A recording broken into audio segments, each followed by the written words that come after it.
But we begin with a problem here at home, the long lineups at passport offices across the country as thousands of Canadians try to get their travel documents and keep their summer plans. The government has announced a new task force made up of cabinet ministers to improve services, which includes processing passport and immigration applications. There's a focus obviously on reducing the wait times, but critics say the situation should never have gotten so dire and that a strong interest in travel should have been expected as the pandemic receded. On Friday, I spoke with the minister responsible for passport services, Karina Gould, about those ongoing delays. Minister Gould, nice to see you. Thanks for having me. So obviously, you have seen the pictures, as have I, of people camped out waiting to get their passports. It seems chaos is probably not even strong enough. What is happening here? Are there not enough workers? Is it not being managed properly? What is the problem, the central problem? So there's a combination of things, but what I will say is that the situation in Montreal for the past week has really been extraordinary. It's not quite what we're seeing in other places around the country. There are long lines, but the situation in Montreal was definitely by far the most acute from anywhere in the country. Part of that is the lead up to the Saint Jean holiday, where there's a big demand for travel for Quebecers. So that's one of the reasons. But there's a couple of things. So first of all, there was a huge volume in demand for passports starting in March, April, continuing into May. Once travel restrictions were lifted, Canadians who had spent the past 2 years, dutifully staying home, taking care of, themselves and their community, now want to get out back into the world and travel. So we knew there was going to be a surge, but it was much bigger than we anticipated. So who's responsible for that then? Because as you say, you knew there was going to be a surge. In fact, there was a departmental plan put forward for 2022 and 23, and it said there was going to be a surge once the restrictions were lifted. And it also said that those first wave of Canadians who had the 10-year passports were also coming up for renewal. So it feels like no one did anything to prepare for that. So a lot was done, although I think we can see that it wasn't sufficient, and I think that's very clear. The 10-year renewals actually haven't come on yet because those are going to be starting to be renewed in January. So probably starting in October is when we'll see people starting to make those applications. So this is really just kind of pent up travel. What we really didn't anticipate was the number of new applications. So we did a whole bunch of things. We created a simplified renewal process. So anyone who had a valid passport in the last 15 years would have a simplified way of doing it. We started hiring, we've hired 600 new people to work in the passport section. Since January, we're hiring an additional 600. We reopened the Service Canada offices, fully staffed back in April. So a lot of things happened. But what we didn't anticipate is that only about 10 to 15% of the applications were renewals. A full 85 to 90% of what we're getting on a weekly basis is actually for first-time passport holders. And those are actually more complex and they take more time because we have to verify the passports. And children's passports are actually the most complex. We've seen over the course of the pandemic more separations. We have to check custody. We have to make sure kids have permission to leave the country from both parents. And so it's a much more onerous process than just simplified renewals.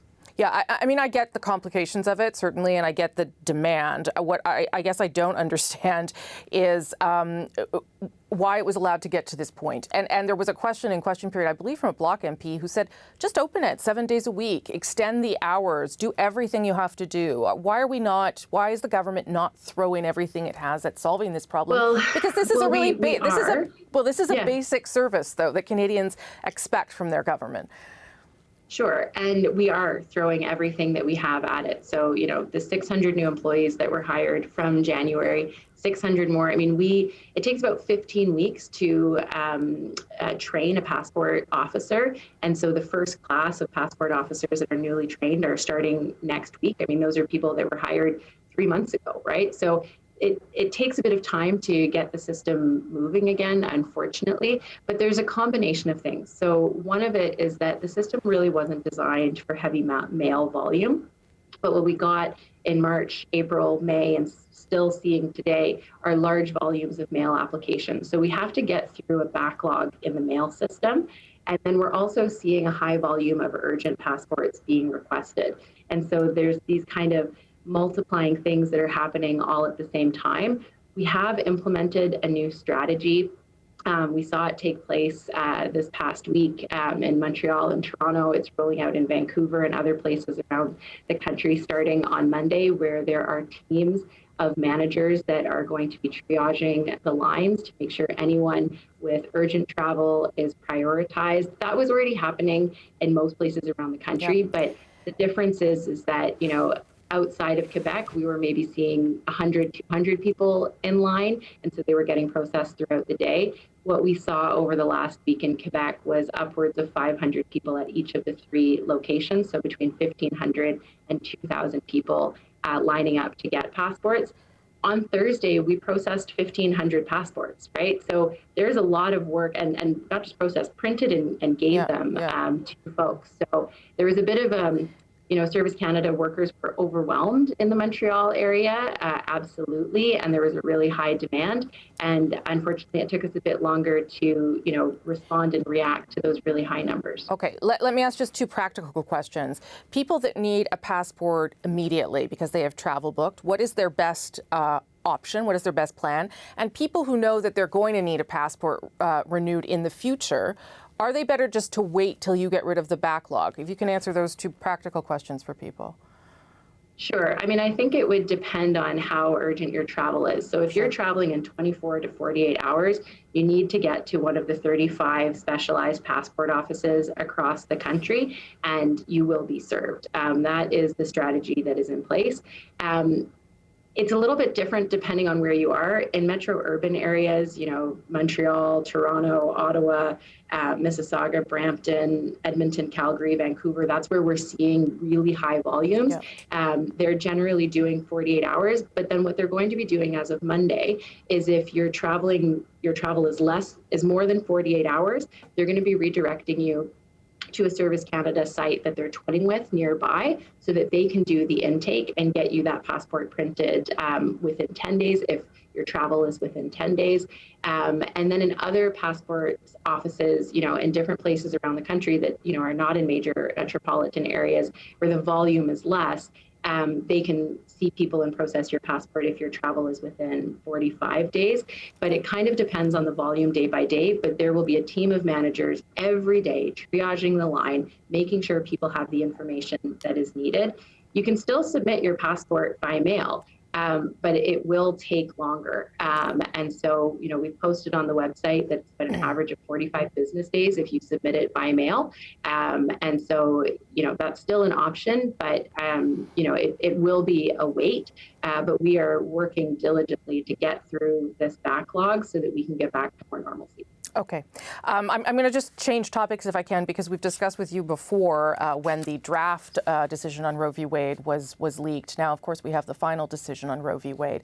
And at the time, you had talked about access for Americans who might feel compelled to come to Canada for a safe abortion. Is that something that you are still encouraging, well, maybe not encouraging, but facilitating for American women, if possible? And have there been discussions about that? So first of all, let me just say that it makes me absolutely sick to my stomach knowing that this decision has come out and what this means, particularly for vulnerable American women in states where these laws have been and are going to be overturned. I mean, I think this is such a huge setback for women's rights, not just in the United States, but right around the world.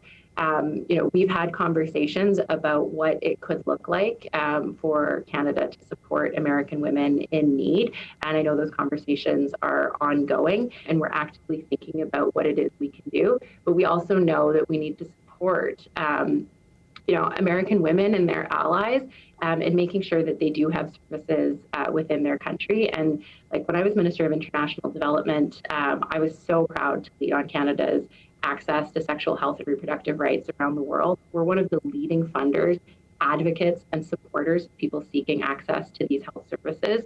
And so we're going to be there for American women as well. Okay, Minister, we'll leave it there. Thank you for your time. Thank you.